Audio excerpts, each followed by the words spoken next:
Once upon a time, aboard the freight shuttle Tobar Alpha, an anomaly in the food replication system was reported to the maintenance head, Sergeant Roberts. The inspection revealed that the food produced was infiltrated with mold or what looked like a similar type of fungus.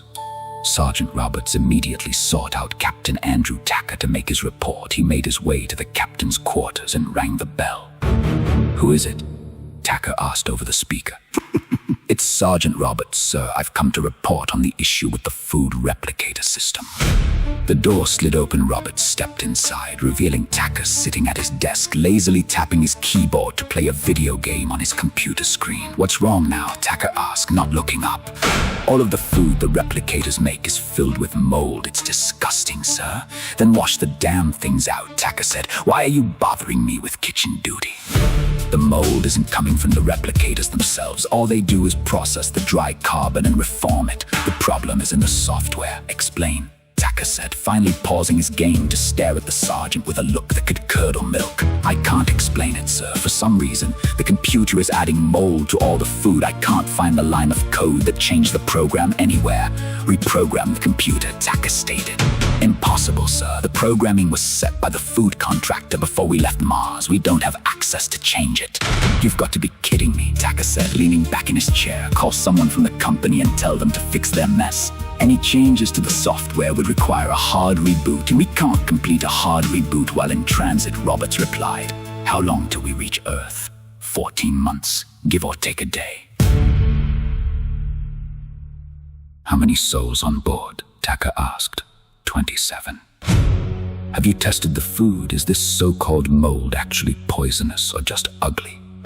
"I have a sample being tested as we speak," Roberts said. "Has anyone reported getting sick recently?" Tacker asked. "Yes, several crew members are in the infirmary and many others have called out and are staying in their cabins." "Anyone die?"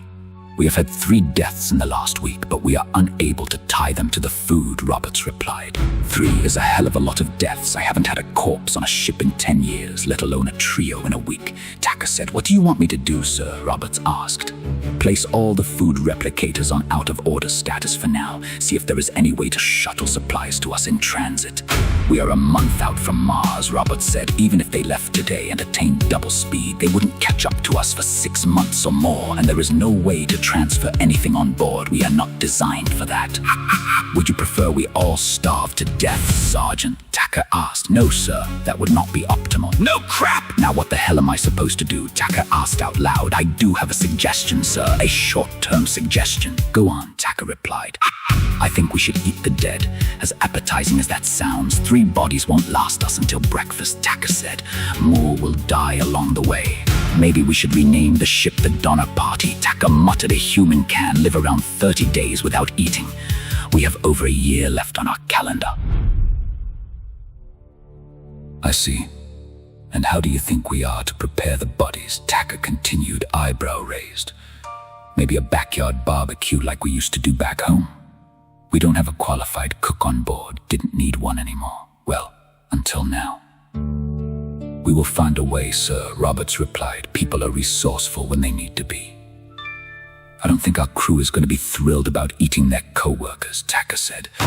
"People will do whatever they need if their lives depend on it," Roberts replied.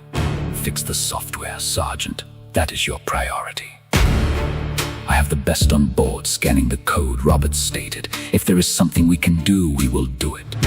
But from what I've been told, finding anything tangible is a long shot."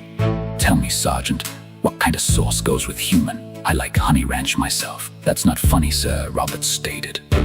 "Wasn't meant to be," Tacker replied. And then desperation overtook the crew of the Tobar Alpha. Within 3 weeks, the transformation was complete. The crew no longer spoke. They slithered through the dark corridors, their bones elongated, their skin hardened into pale chitinous armor, and their eyes glowing with a mindless predatory hunger. Only Captain Andrew Tacker remained behind his desk.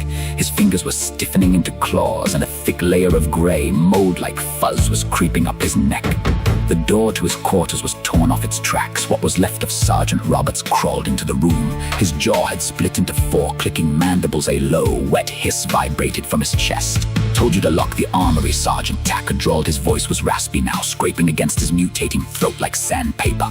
The Roberts creature lunged. Tacker didn't flinch. With his mutated clawed thumb, he reached out and pressed the manual override for the ship's antimatter reactor core. The computer terminal chimed a cheerful melodic tone. Core overload initiated detonation in 5 seconds.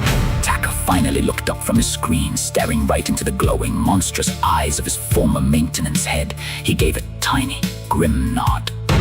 "Tell you one thing," Sergeant Tacker whispered, his old western drawl slipping through the static of his changing vocal cords. "We sure as hell ain't landing on Earth looking like this." The countdown hit 0, and they all lived happily never after.